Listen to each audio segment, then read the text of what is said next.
Welcome to the Better Business, Better Life podcast with Stuart Wilkinson and Dave Jaggs. How you going? Good, thank you. Beautiful sunny day in Christchurch, so no complaints.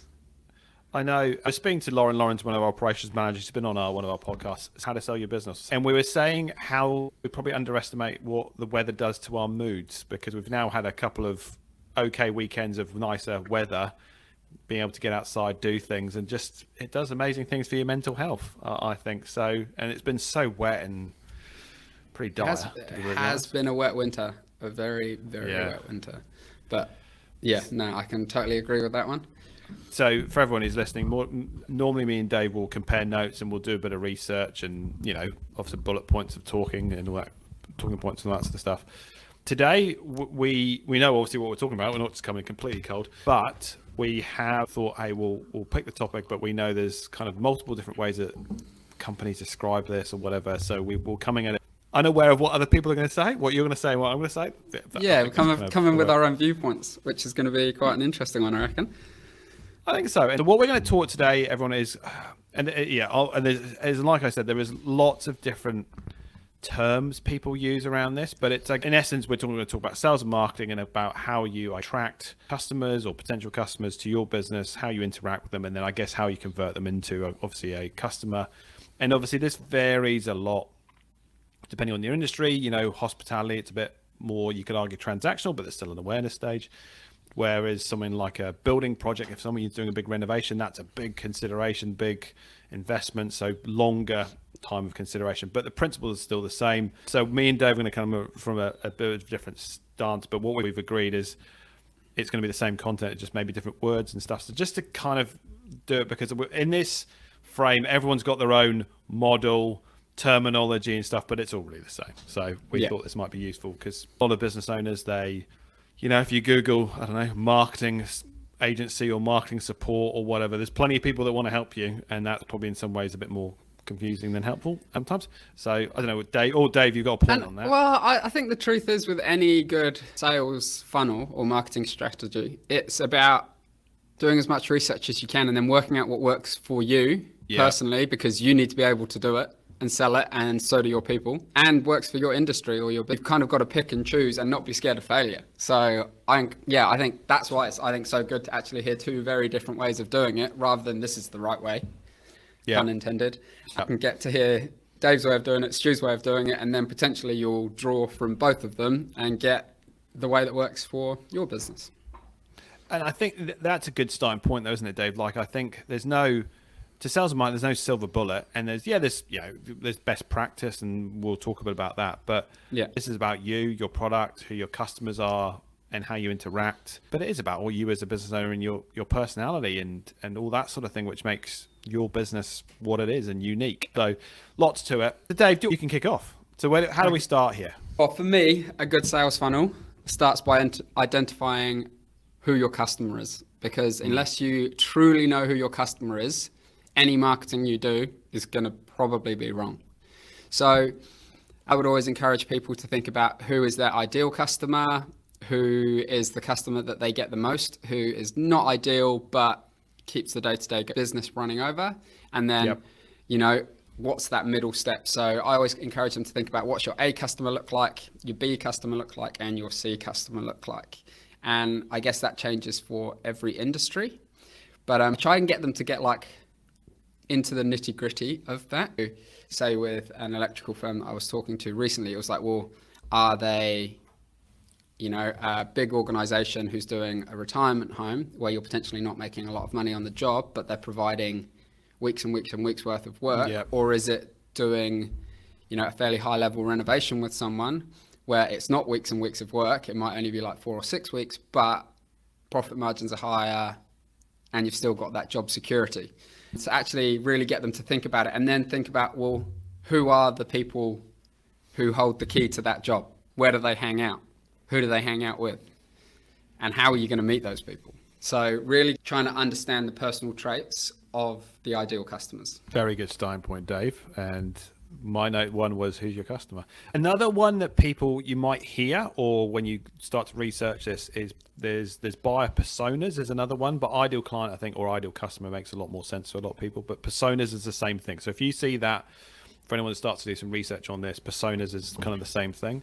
But you're right, Dave. Getting into the nitty gritty of someone who lives on the North Shore, that's not enough, because there's 400,000 people that live on the North Shore. So that's a very broad market in itself.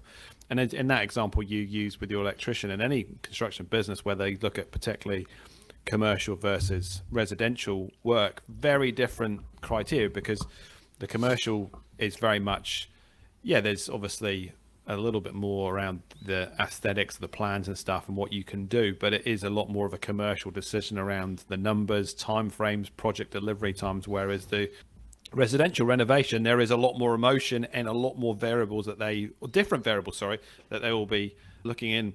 I think that also raises, when you look at your ideal customer, who also, like you said, Dave, influences that. Because I know, for example, when you're looking at the building industry, people like architects will obviously have a big impact, but are also good people that will be able to introduce you to your ideal client. Because if you know an architect or can build a relationship with an architect that does the type of work that you do, then you've got a relationship. So these sort of things also then help for, I guess, referrals and stuff down the line of, okay, who's operating? But if you're not taking consideration that there's going to be an architect involved in your residential renovation, as an example, they're not going to make the end decision, but they're an influencer. So you've got to be conscious of that, haven't you, Dave? Yeah. And actually, I guess that kind of moves on to that next point for me, but I'm not going to go there just yet. So actually, I've just pulled up one of the strategy sessions I did with a company, and it is an electrical company, and we've actually identified that a client is their lead construction companies doing renovations, or they are architects, because they're the ones who are going to get the people. So fairly regular work. They're kind of looking to like 4 to 6 week projects, high end work where quality is the focus, not price for the customer. They're not actually so worried about the price of the job, they're worried about the quality of the job. And I think that's a really important thing to identify, is when you do look at your customers, what's their concern? Is it price orientated? Is it quality orientated? Or is it got to be timely? And then understanding for the electrical company, how many of those jobs can they handle within a year, really? And then we kind of went on to what the B client looks like, was regular smaller jobs, so potentially factories, agencies, workplaces, so people who need an electrical company on the regular but not doing big jobs.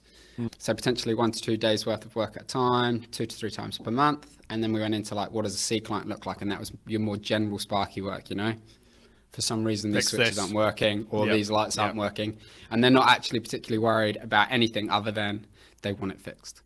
There's probably a time pressure there or something. And then from that point, we then progressed on to, okay, where are you going to get these clients from? Yes. And I think it's a good point, Dave, because as an example there, you've not listed property developers, because property developers will be very much price driven. There's again different factors there. People go, oh, this is obvious, but you'd be surprised at the number of clients we meet and it's just, we just take on whatever work we get through. But then there is massive difference in margin. There's different considerations in that process that those different buyers are looking at. And that has huge ramifications to the type of work you obviously get, the type of team you might need. Lots of things can flow off the type of client you deal with into your business. The conversation I've kind of had as an onset from these A's, B's and C's is when I then talk to the customers and do my follow-ups, I'm like, well, what A's have we got ticking along at the moment? What B's have we got and what C's have we got? And when we're talking about the A's, I'm like, well, how can you strengthen that relationship further? And they're like, oh, well, we've done a really good job. The customer's really happy. And I'm like, awesome. Get a box of beer, drop it around and say, thanks for getting me on that job. Really appreciate it. Feel free to give me a call if there's anything else coming up in the future. I was like, take the opportunity to have a coffee, crack a beer, open a line of communication so you can just build some rapport with the architect, with the developer, whoever it needs to be. If they're your ideal customer, nurture it. I completely agree.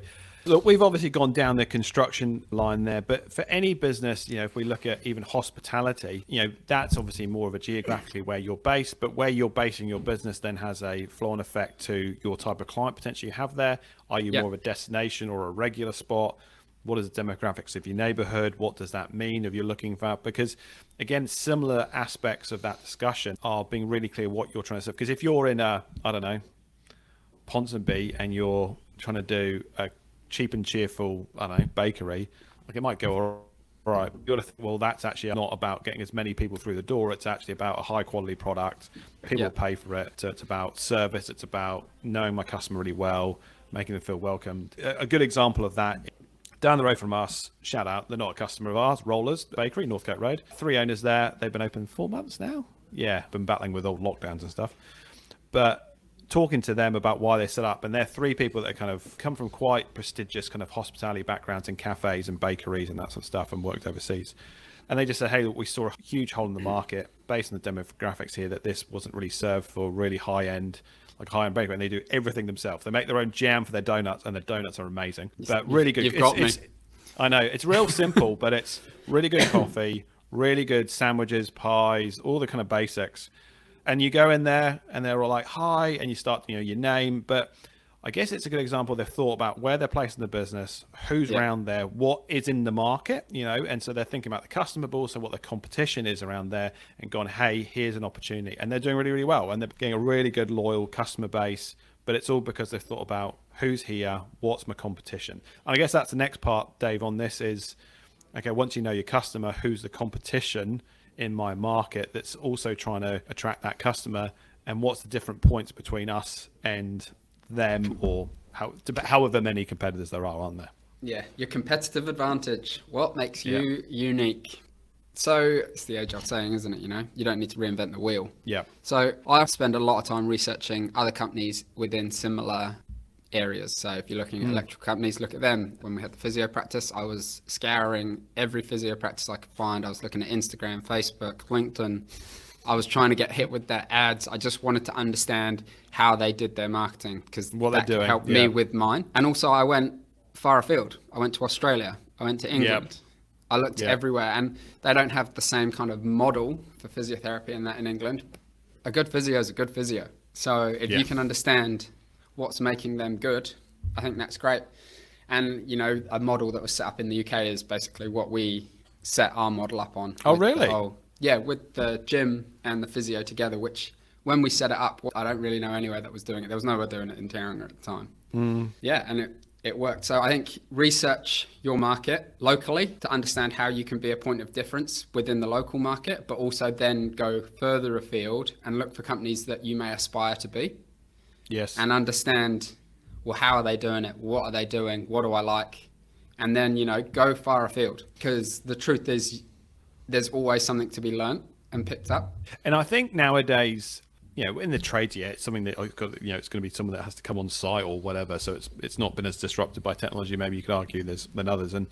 But I think if you're in the service-based industries, marketing, legal, any form of consulting, accounting, whatever it might be, your competition has gone from, 10 years ago, probably, who was around the corner, who were the, let's do a 20k radius around my office, and who else are the other accounting firms, to the whole country.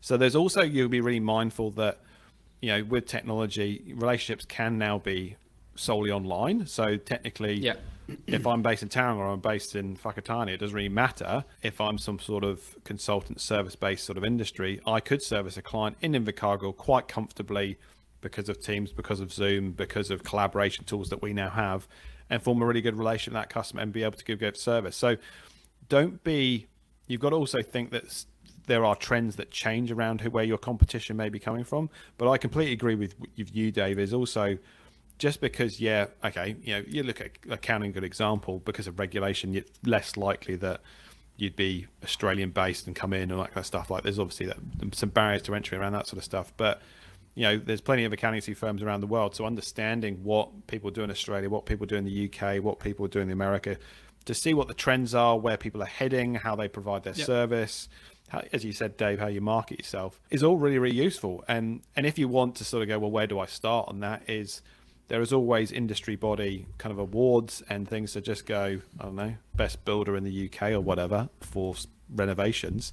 And you'll start to get ideas and sort of stuff. So looking at industry bodies in different countries is a really good way to start to see what trends are happening, what other people are doing, because in some ways New Zealand can be ahead of the pack, but also sometimes we can be a bit behind in some of those trends. So understanding what's going on in the market, and don't be just going, okay, my competition's just around me. Think a bit further afield, because it's never been easier to set up a business or expand your market than it has been now, because technology, in short. So yeah. And I think when you take all that information and you crash it down, I always try and get them to come up with a one-liner. I want like one sentence. So you're going to answer the phone and be like, "Hi, my name's Dave. I'm from Rightway." You've got one sentence to tell them who you are and why you're good. Yeah. So it's like, take all of that information from looking at your local companies, bigger markets, and get it into a sentence as to why you're great, because that is your competitive advantage. And that's your like opening sales pitch. Yeah. And it can be quite challenging. So try and get people to think, what are the 3 keywords that stand you apart? Yeah. And then we're going to try and like facilitate that into a sentence. So when someone says to you, "Oh, hey Dave, so you work for Rightway. What does Rightway do?" "Oh, we're accountants." And next, yeah. There's nothing worse than when you then proceed to stumble over like, "Yeah, well, we kind of do a bit of accounting and some bookkeeping." Oh, we do advisory as well. Oh yeah, and we do advisory as well. And I guess we're just like, this doesn't sound convincing, does it? Yeah. Do you know what I mean? And I think Rather than we work with our clients to build a better business so that you guys can have a better life. Yeah, correct. Okay. And that stands out, and it's relatable, and it's something you can understand. But you're right, Dave, because you look at something like accounting, electricians, whatever it might be. There's lots of us. There is lots of people that own owner operators, and so there's lots of options, and so you got to be really clear. The other thing I'd say about competition and starting to think a bit differently about it is, if you're a cafe, as an example, and you go, well, technically my competition is what's around me. It might be other cafes. The other thing I would think about is, your competition in some ways is also the coffee machine at home. Yep. Because it's, coffee machine technology has got much better, so I can make myself a half decent cup of coffee. So you've got to also start to think about other things which are maybe not so traditional in what you think about. And I think, COVID's changed that massively. So just starting to think a little bit about, okay, it's not going to be your main competition, but going, okay, well, why are people coming to my cafe to get their cup of coffee compared to doing it at home? And I suppose, we've all got the old bloody inflation's going on at the moment, so people are a bit more conscious about the dollar. So you'll be really clear about that. But also, is that an opportunity that you go, hey, as a cafe, I also can provide something that is an in-home option? That's getting a bit, let's not go down to... And the other side of it is, isn't it? It's like, you're not coming necessarily for the great coffee, because you can make a half good cup of coffee at home, but you're coming for the experience. You're coming for the... I'm getting away from home. I'm not going to get distracted by the washing machine or having to do some dishes or so on and so forth. You're actually getting out and about, aren't you? So it's thinking outside the box. So you're a cafe, you provide coffee and cabinet food, but actually, no, you're providing an experience.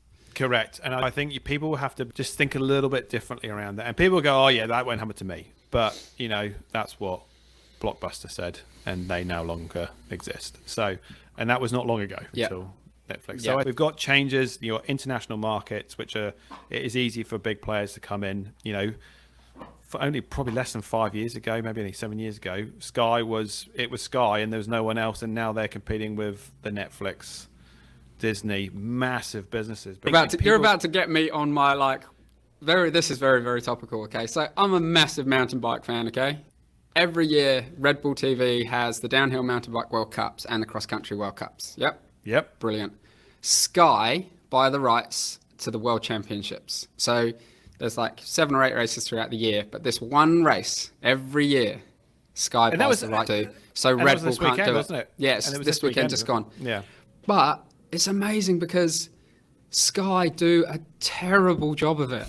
The coverage is terrible. They don't have the normal commentators who know everything about the sport. And it's amazing, in that one weekend, they frustrate me and make me want to delete the account. It's funny because I quite enjoy football, and Sky have obviously got the Premier League back this year, and Spark have had it for the last 3 years, 3 years, I think it is. And Sparks, and look, you can argue Sparks' range of sports have not been great. They've obviously got cricket now, but their technology is really good. So if and it's most of the Premier Leagues overnight, so you could wake up at any time of the day and go, I want to watch Arsenal v whoever, Fulham they were playing. So I can just play it and it's gone. Off you go. Whereas Sky, oh, I have to either record on my Skybox or I have to wait for the Sky Now app. Is it Sky Go, Sky Now, whatever it is? Yeah, Go Sky app. Now. It's changed to Sky Now. Sky Go. Then wait for that to be uploaded, which normally takes about a day, and then the moment's gone. The app just is so unuser friendly. Crap. It's Crap, terrible. because what do you compare the Sky Go app to? Netflix. And you go, well, Netflix can do this, or Disney, or Red whatever. Bull TV, or Disney, or something. Correct. And it's amazing. Like in that one weekend, it frustrates me more than anything. So I guess tying this back to our customers, it's like, know your box, understand where your market is, and absolutely crush it in that space. Completely agree. I was at this presentation once, and this guy went, I'll never forget, I thought it was a really good example. He went, I hate the Air New Zealand app. And everyone went, what? Oh, the Air New Zealand app's a really good app. Like, it's seamless. He went, I hate it because now everyone judges every other app in New Zealand by the Air New Zealand app. So we have to it's set a benchmark. And I was like, oh, that's a really good point. Because the Air New Zealand app, it's intuitive. It's like, it sends you the right information. It's really clean. But that's the thing. I think you've also got to think about, okay, my experience as a cafe, let's use cafe or something like that, or retail, isn't just about what's around me, but it's also, I had an experience in Queenstown and it was exceptional. Why are you not at this standard? So the experiences blend in. And I think that Sky example is a really good one, Dave, that you're judging it by an internationally world-class media organization and they're getting tarnished by it. It was funny. My partner, she said this morning, she was like, I might as well just keep buying stuff from Australia because it comes by DHL and it comes a lot quicker than if you buy it from New Zealand. It's a good point, isn't it? Like, that's competition because I can get things quicker online from some things in Australia. So experience how you can compete in certain markets. What's your point of difference? And then really hammering it at home and investing in that. There was a presentation I saw once and it talked about what is strategy. That's another question for another podcast. But one of the things they said is strategy about wisdom is about where you make investments to get the biggest gain against your competitors. So if you know what your competitive advantage is, you know what you're really focused on delivering your customers, then you invest in those areas to then set yourself apart and create some gaps so that people can't catch you or whatever. But I do think that's really important for customers to go, okay, that's maybe a bit big for me to think about, but hey, how do I be really good at this? Because people judge it against other experience. It was easy to do this. Like, the Countdown app, it's okay, but it's not as good as other apps I do order stuff from. So, and you're a big organization. So, yeah, good. That was great tangent there, Dave. I think global experiences are massively. And I think you need to take that onto that next step, which is the next step in the sales process for me, which is understanding where your clients come from and then how are you going to market to that. So, in this case, with Sky, it's like, what's the point in buying the rights to the World Championships when you do a poor job of it? And everyone bags on it every year. It's like, just stick to what you're good at, because guess what? I'm going to keep my Sky account on the go because I want the rugby. And the only time I ever think about getting rid of it is when you go and butcher the mountain bike world champs. So it's really interesting. It's like, just stick to what you're good at and then do a really good job of it. Is like the key thing. And then pushing that onto that next thing of your prospect clients, that then helps you identify, once you know what you're good at and staying in it, how you do it. I guess, Dave, I think once you're really clear about what you're about and hammering that home, I guess, there's a number of different ways people can do that. And again, it depends a little bit on service and what you're trying to provide. But people may go, well, how do I do that? The obvious one's testimonials. Let's use your construction client, getting a testimonial from your key target client. But in that testimonial, also talking about, because I think one thing we sort of didn't cover is like when you think about your sustainable competitive advantages, you've got to link that to, okay, what is the pain point I'm trying to solve for my customer? What is it I'm trying to make really easy and be a prompt for that? So when you come to, what's it called, social proofing or whatever of that you can do this, is really hammer home that, hey, these are the things like problems I try and solve for my customers, and here's some proof of that by customer testimonials or whatever. But I think it's when people make decisions, they want to be able to have really informed decisions and then be able to kind of validate that you are what you say you are. Yeah, if that makes so sense. I've got the kind of top of my lead generation or prospect client list as referrals, word of mouth, and repeat customers.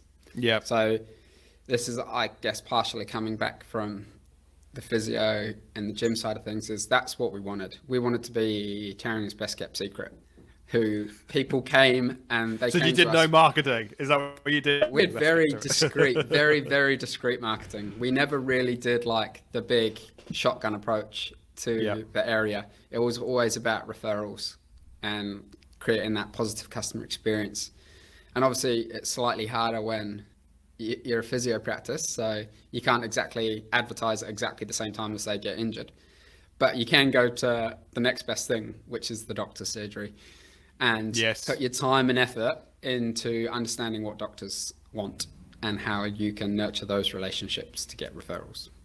I think you did talk about best kept secret. One of the words you can think about in your marketing, and this links to your product and pricing strategy, which we're not necessarily going to match on this podcast.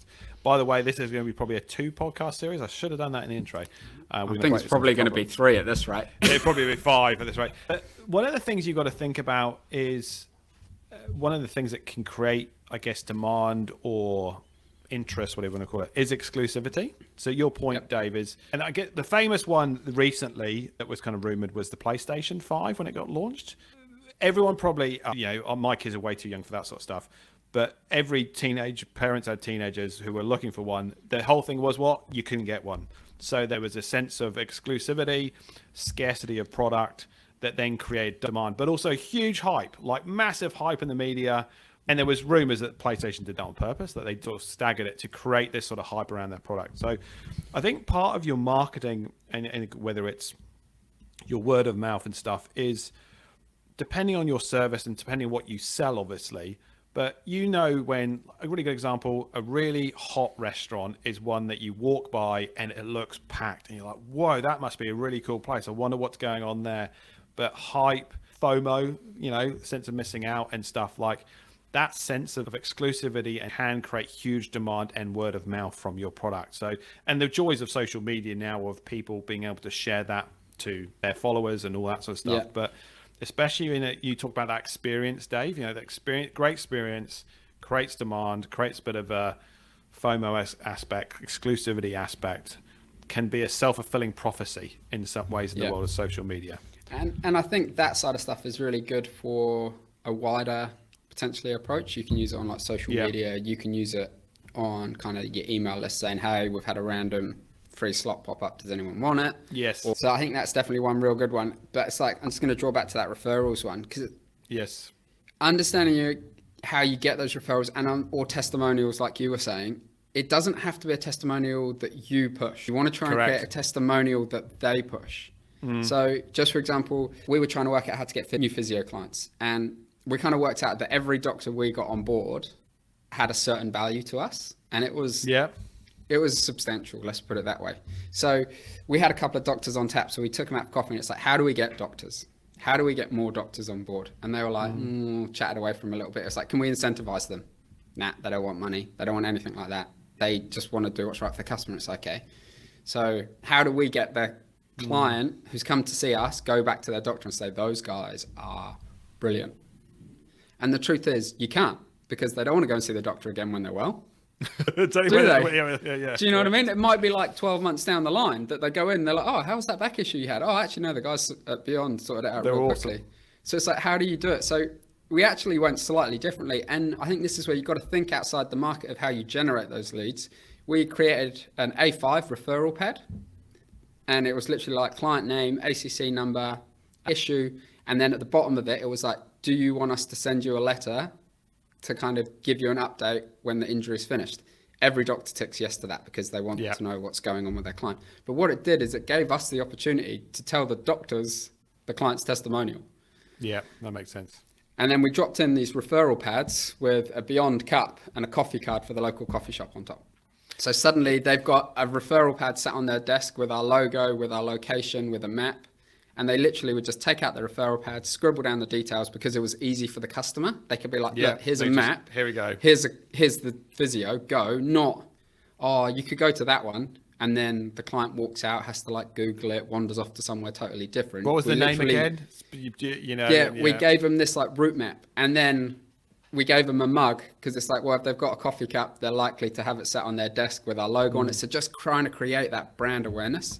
Yeah. And that was probably one of the best things we ever did for physio. Interesting, Dave, because I think, we talk about sales process and marketing process, but what you've really done there is you've thought about all the influences of how someone will buy from you. And I think that's another way that people need to think about this, is going, okay, it's my ideal customer. What is it that, how will they make a buying decision? What's their buying process, and what are the considerations they make? And in that example, you thought, well, part of their buying process is that, one, they might not know, so that they'll have to get recommended by their doctor. So the doctor is the influence. Same with what we talked about construction. It might be the architect, it might be whoever that's going to be involved in that buying process that actually kicks it off, because the architect's going to do the designs and all that sort of stuff. So that's way before a builder or any traders are going to be well involved. So there's all these people that are involved before you get there. So you've got to think about, well, how do I make this simple? What are the things they're going to consider to get there? So that might be a good place to stop, Dave, because I think the bit that I'm always passionate about is actually, okay, now we're talking to them, what do we do? So next week's one we'll do is, okay, we're into trying to get the deal across the line, and again, we'll talk a bit about technology, because frictionless ways of making bookings and stuff, super passionate about that as well. So any closing comments there, Dave? I think that was pretty good today. Yeah, I think the only thing I would say is, like, we've spoken a little bit about that, like prospect leads and like where you find people. Like we spoke about social media, we've spoken about testimonials and referrals. There are a few other ones that you should probably consider, and that's like having a really good like email list that you generally just keep people up to speed on, because you never know when they're going to go, actually now is the time. It might be now is the time to go and see that Sparky or accountant or physio. And then with the prospect leads, you got to have a banging website nowadays. And I'm not talking about a banging website on a laptop. I'm talking about a banging website on a mobile phone or an iPad, because that's where people sit and scroll.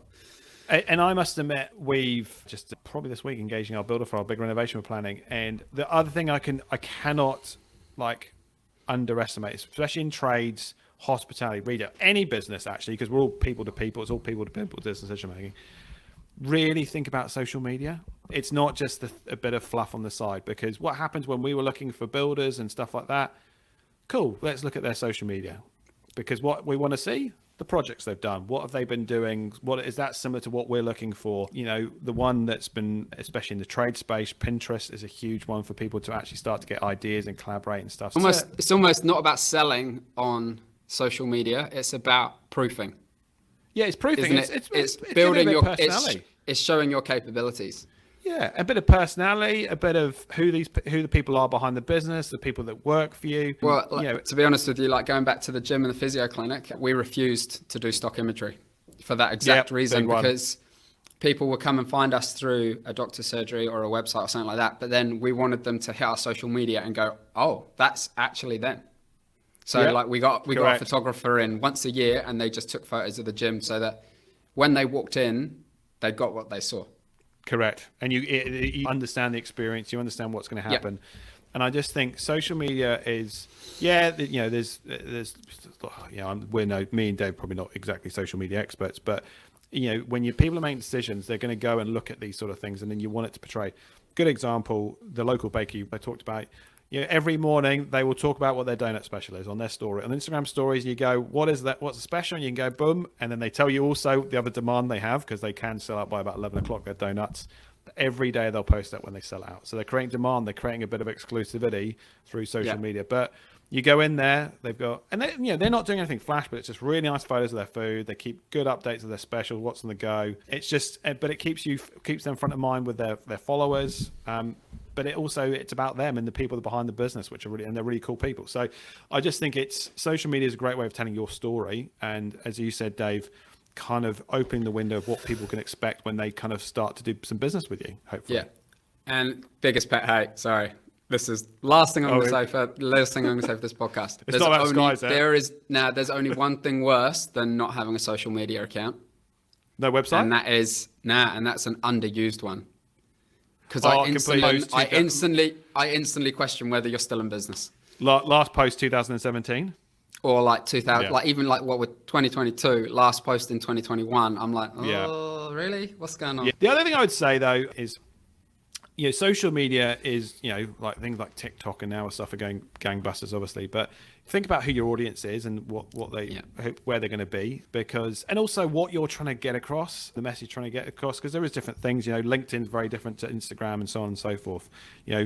Pinterest is great when you've got a retail focused, more design, trades aspect, homes, but inspirational sort of stuff. But like I've got a client and they do really kind of high end candles and they do perfume workshops. They've got some stores across the country. And so they like TikTok's really important for them. The lady who owns it's super creative, but they just do some great stuff. The other thing they've done, which links their social media so people share it, is when they deliver stuff, it's a really good unboxing experience. It's really cool, like really flash. So people, so you guys, we get so many people that just share that on their Instagram. So again, gets people seeing their product. Yeah. We're going off on huge tangents here, but Yeah. think how social media can help people make decisions for your business. And also tell your story, because big thing we focus on social media is there's lots of accountants out there. So but we're a people's-based business. So how do we let you into our world a little bit before meeting us? Anyway, all right, Dave, that we've gone huge tangents as normal, but next week, It's definitely going to be a three episode. we're going to go into, okay, once you start to get some leads, what do you do with them? And then once you start to interact with your customers, or potential customers, how do you do that right through to getting paid? I hope you enjoyed. Make sure you like and subscribe wherever you're listening, which would be really useful. We've actually seen some bit of a trend in some more listens, which in downloads, which was really exciting. If you want to just make sure you keep up to date, anything the right way, check out all our social medias. We're on most of them, not TikTok though, but we'll speak to everyone next week. Bye. Bye.